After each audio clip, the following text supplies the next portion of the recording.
Baie welkom by ons volgende boodskap rondom praktiese Christendom. Dit is vir Sondag 25 Februarie 2024 hier in die NG Kerk van Karasburg. Vandag kyk ons dan na die 6de ene, genaamd vuil taal. Voordat ons begin, kom ons sluit net eers ons oë en dan bid ons saam. Ons dank die Hemelse Vader dat ons weer met hierdie ongelooflike voorreg het net om weer rondom die woord te kuier en ook iets te leer oor iets wat eintlik in ons samelewing, Here, baie teenwoordig is, iets wat selfs ook baie keer deur kerkmense gedoen en gesê word. En daarom vra ons vir u leiding, Here, dat u vir ons duidelik sal wys wat dit is wat u ook van ons verwag rondom ons taalgebruik. En dit bid ons in die naam van Jesus Christus, ons Here. Amen.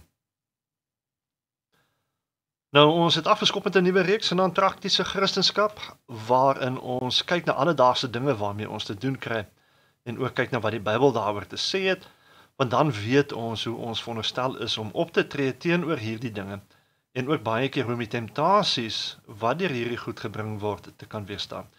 En dis regtig eintlik alledaagse dinge, wat as ons eerlik moet wees, nadat ons die Bybel so 'n bietjie bestudeer oor hulle, dat ons partykeer dink ons hanteer dit reg, maar dan besef ons hanteer dit eintlik glad nie reg nie. In die eerste deel het ons gekyk na drank, in die tweede ene het ons gekyk na misdaad, en toe het ons gekyk na sosiale media, en daarna het ons gekyk na droogte, en verlede week tydens nagmaal het ons gekyk na Hollywood. En vandag se tema is vuil taal. Kom ons lees ons teksvers van vandag ook dan saam, is Kolossense 3, vers 1 tot 15a. As julle dan saam met Christus opgewek is, streef na dit wat daarbo is, waar Christus aan die regterhand van God sit. Bedink die dinge daarbo, nie die dinge op die aarde nie. Julle het immers gesterf en julle lewe is saam met Christus verborge in God. Wanneer Christus verskyn, hy wat julle lewe is, sal julle ook saam met hom in heerlikheid verskyn. En daarom moet julle daardie deel van julle wat op die aardse gerig is doodmaak, naamlik onsedelikheid, onreinheid, welis en slegte begeertes en ook gierigheid wat afgodediens is. As gevolg van sulke dinge kom die toorn van God oor die seuns van die ongehoorsaamheid. Ook julle het vroeër daaraan meegedoen, toe julle nog onder hulle geleef het. Maar raak ook julle van al hierdie dinge ontslae. Woede, driftigheid, kwaadwilligheid, lastering, onwelvoeglike taal, wat uit julle mond kom. Moenie vir mekaar lieg nie, aangesien julle die ou mens en sy gewoontes uitgetrek het, en die nuwe mens aangetrek het, wat tot volle kennis en na die beeld van sy skepper vernuwe word. By die nuwe mens is daar nie onderskeiding soos Griek of Jood, besnedene of onbesnedene, barbare of skiteer, slaaf of vry persoon nie, maar Christus is alles en in almal. En daarom, omdat julle God se uitverkore heiliges en geliefdes is, beklee julle self met innige meelewing, goedheid, nederigheid, sagmoedigheid en geduld. Verdra mekaar, en as iemand 'n klagte teenoor iemand anders het, vergewe mekaar. Soos die Here julle vergewe het, so moet julle ook vergewe. Maar beklee julle boonbehalwe al hierdie dinge met die liefde, wat die band is wat alles volmaak saambind. Verder, laat die vrede van Christus in julle harte regeer. Ons lees dan tot sover. Een van die basiese beginsels wat die Bybel ons leer oor ons as Christene posisie hier op aarde, is dat ons is in die wêreld, maar nie van die wêreld nie. En dit is dan juis hierdie rede dat ons geroep word om anders te leef en op te tree as die mense wat van die wêreld is. Jesus het dan vir ons kom wys en leer hoe so 'n lewe dan lyk. En die res van die Bybel kleur die prentjie vir ons nog verder in. Nou, as ons praat van alledaagse dinge wat oor ons pad kom en hoe ons as Christene daarmee leef en dit prakties hanteer, dan is vuil taal definitief iets waarna ons moet kyk. Want die probleem is dat ons hoor en sien heelwat Christene wat vuil taal gebruik asof dit alledaags is. So ons moet weer ordentlik vaspen wat die Bybel ons leer daaroor.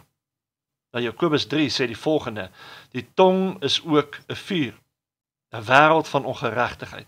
Die tong is deel van ons ledemate, maar besoedel die hele liggaam. En dan so eentjie verder, En daarmee loof ons die Here en Vader. En daarmee vervloek ons mense wat na die beeld van God geskep is.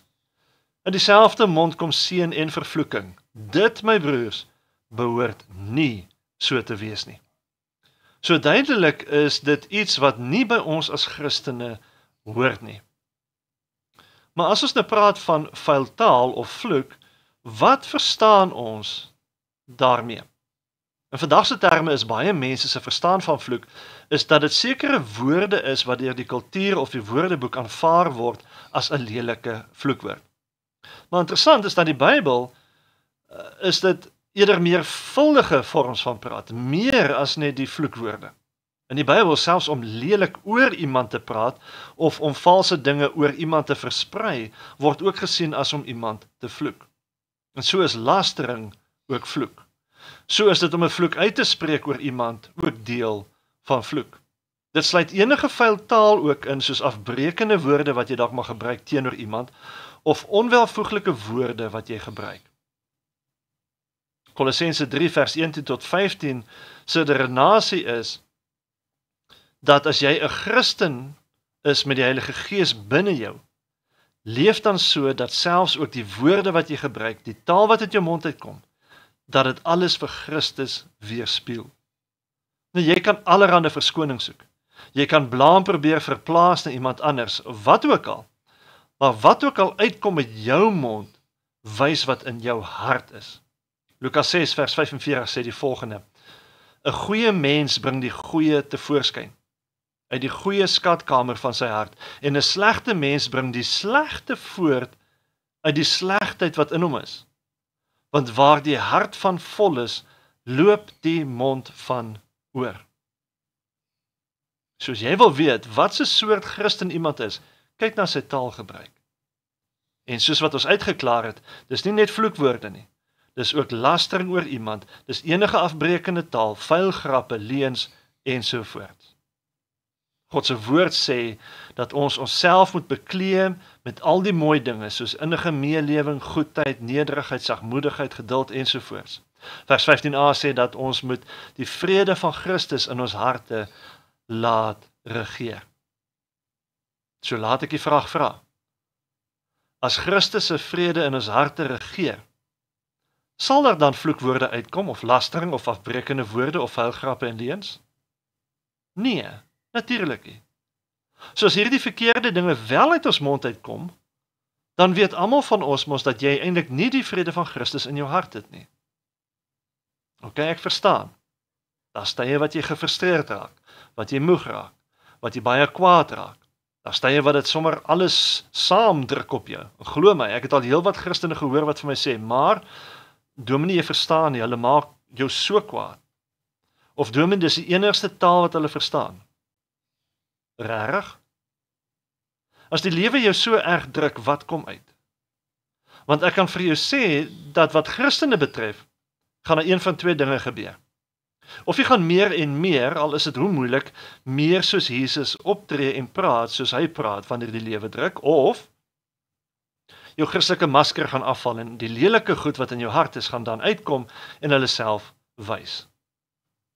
Want is juist wanneer jy moeg is, gefrustreerd is, of baie kwaad is, wat jy nie meer dit reg kry om jou masker voor te hou nie.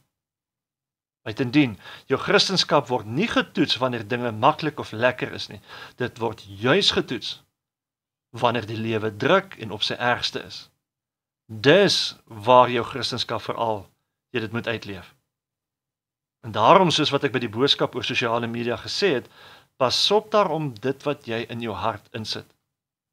Pas op om kwaad en woede of watter negatiewe dinge jy teen iemand ook al mag hê, om dit in jou hart te koester en iemand nie te vergewe nie. Want een of ander tyd, wat die hart van vol is, gaan die mond van oorloop. Veral as die lewe moeilik raak en druk. En soos toe oor Hollywood gepraat het, as jy byvoorbeeld gedurig na programme kyk wat onsaglike vuil taal gebruik, dit sit jy in jou hart in. En een of ander tyd gaan dit ook by jou uitkom. En wat is die implikasies van vuil taal teenoor ander mense? En ons moet onthou dat daar altyd 'n implikasie is teenoor die mense met wie ons gesels. Onthou julle Jakobus 3 waarna ek vroeër verwys het? Dit sê, en daarmee vervloek ons mense wat na die beeld van God geskep is.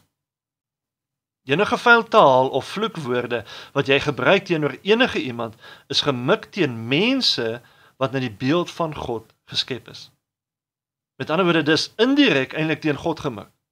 Want jy is besig om iemand wat deur God na sy beeld geskep is, te vloek. En dan nie eers te praat van jou Christelike getuienis wat skade ly daardeur nie. Mense wat sien dat jy betrokke is by die kerk, mense wat hoor hoe jy dalk by tye na God verwys, en tog uit dieselfde mond vuil taal te hoor. Dit is negatief vir die beeld van Christendom. Dit breek enige goeie ding wat ons dalk mag doen, breek dit onmiddellik af. Dit breek ook ons hoorders af, deurdat ons vir hulle vuil taal gee wat hulle aanhoor. So, hoe dan gemaak met vuil taal? Vir my val dit wat ons moet doen in twee basiese groepe. Die eerste ene het te doen met onsself en die tweede ene het te doen met ander mense. Wat ons eerste moet doen is om onsself te beklee met Christus soos ons teksvers daarna verwys het. Wanneer ons dit doen, beteken dit ook weer twee dinge, naamlik dat ons in die eerste plek meer en meer van Christus in ons sal kry, meer soos hy sal optree en praat. En hierdie kom direk in kontras met die kultuur waarin ons leef, waarin dit normaal geword het om vuil taal te gebruik. Onthou julle die dae toe 'n mens nooit vuil taal gehoor het op TV nie? En toe op 'n stadium het dit so verander dat vuil taal wel gewys is, maar uitgebleep is. En deesdae word dit sommer net ingelos en word jy eintlik net gewaarsku aan die begin dat daar vuil taal teenwoordig is. En dan het ons Afrikaner programme ook nie hiermee gehelp nie, waar vuil taal baie keer as komedie opgedis is. En vandag sit ons met 'n Afrikaner kultuur waar vuil taal links en regs gebruik word, al weet almal dat dit nie reg is nie. Maar ons moet meer met Christus vervul word. Die tweede helfte, om met Christus bekleed te word, is om meer van die slegte dinge uit te sny uit ons lewe uit. Om enige vuil taal wat ons dalk mag gebruik, uit ons woordeskat en uit ons lewens uit te sny. Dit beteken ook dat ons al hoe meer aandag aan vergifnis sal moet gee, want dit is moeilik om vuil taal teenoor mense uit te sny as jy nog rondloop met 'n woede teenoor iemand. Want onthou, wat die hart van vol is, loop die mond van oor.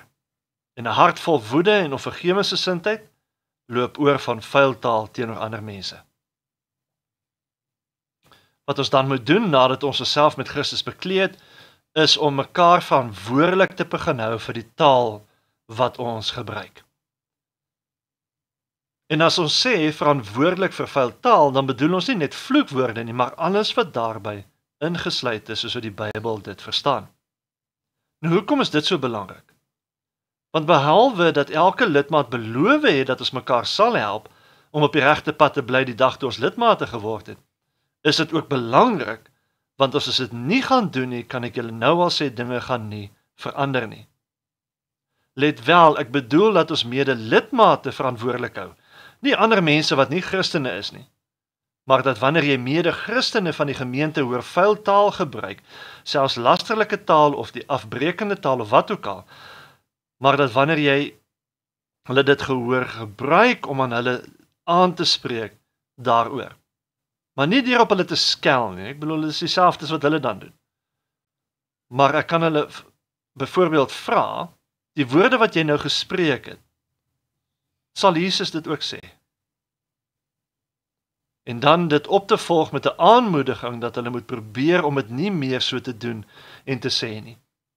Met ander woorde, nie om op die negatiewe te fokus nie, maar op die positiewe, in terme van hoe kan ons saam beter groei. Nou natuurlik is daar sekere reaksies wat ons kan verwag van mense af wanneer ons dit juist so gaan doen. Het gaan definitief nie aan die begin sommer net gemaklik wees, het gaan ongemaklik wees. Maar dit is nie 'n slegte ding nie. Maar hopelik sal hulle dit dan verstaan en begin om hulle taal dan ernstig op te neem.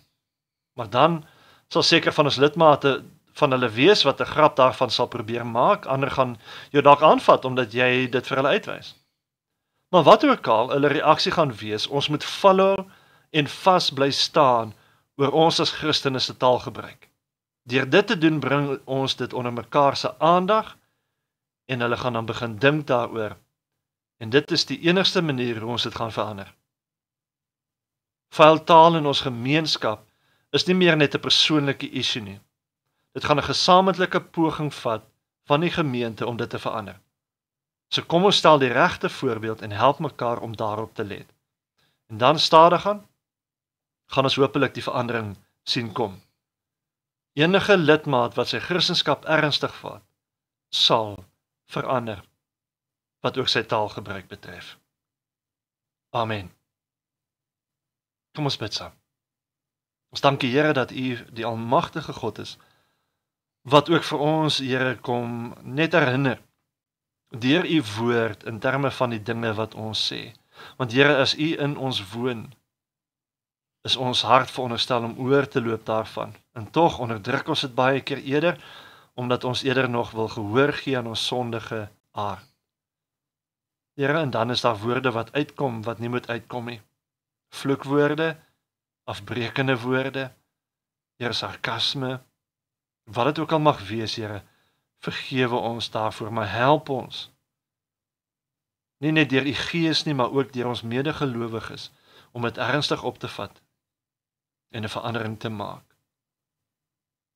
Here, want ons kan nie so aangaan en die verkeerde voorbeeld stel aan ander mense wat gelowiges is, aan ander mense wat nie gelowiges is nie, en ook nie aan ons kinders nie. 'n voorbeeld stel dat vloek normaal is nie. Dit kan nie so aangaan nie, Here. Ons het U hulp nodig en daarom vra ons U seën op elkeen wat ook hierdie boodskap hoor. Dit bid ons in Jesus Christus se naam. Amen. Ontvang nou die seën van die Here. Mag die God van alle genade julle herstel, julle bemagtig, versterk en stewig vestig, ook in sy koninkryk, ook wat jou taalgebruik betref. Amen.